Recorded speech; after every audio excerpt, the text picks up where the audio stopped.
Okay, so we've made our swatch now. I hope you've made yours too. You should have gone backwards and forwards, repeating the front loops and back loops, and you should have something that looks like this. If you haven't already, pause the video and go and block your swatch. You'll want to, if you remember, go back to module 2 and watch the blocking video to make sure it's nice and flat and the stitches have evened out, okay?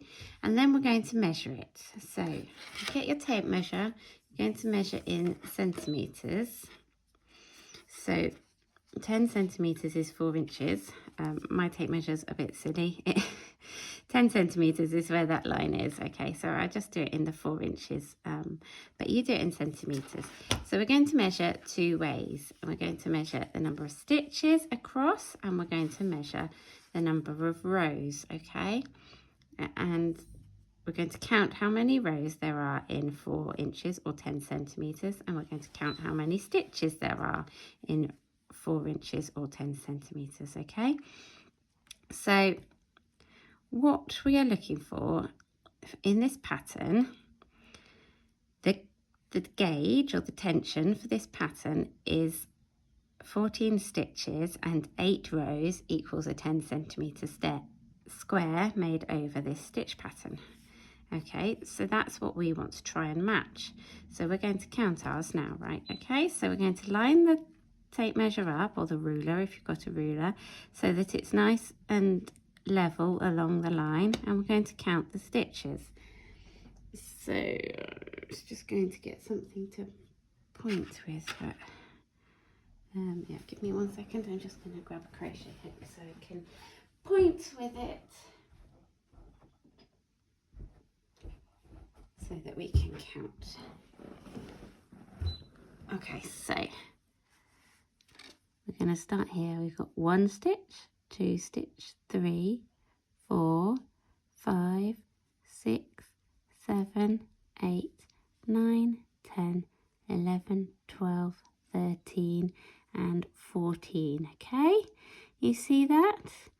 You see which ones I'm pointing at? I'll do it again up here. So if you choose a row where you can see the stitches quite easily, you can see these ones in here. 1, 2, 3, 4, 5, 6, 7, 8, 9, 10, 11, 12, 13, 14. Now, if you haven't got 14, if you've got lots more than 14 or lots less than 14, then we need to make an adjustment. But if you've got 13 or 12, then it's going to be okay for this project. For some projects, you will want to adjust, but for this one, it's going to be okay. So I'm now going to count the rows, okay? So again, I'm going to line up my measuring tape so that it's level with the start of the first row, and then I'm going to count 1, 2, 3, 4, 5, 6, 7, 8. So I've got 8 rows, so that matches the gauge. So I'm good to go. If you have a lot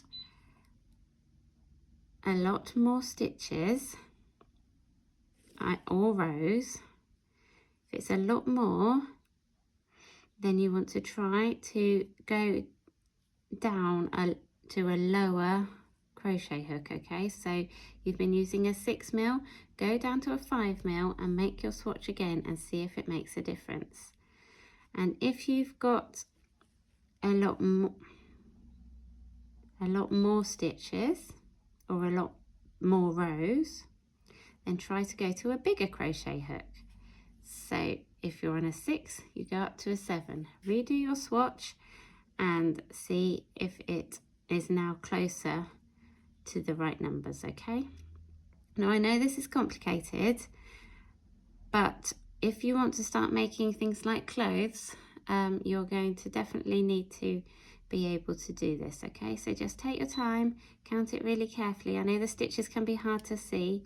If you're not sure, you can take a photo of it and put the ruler on it and send me a photo and I can help you out, okay?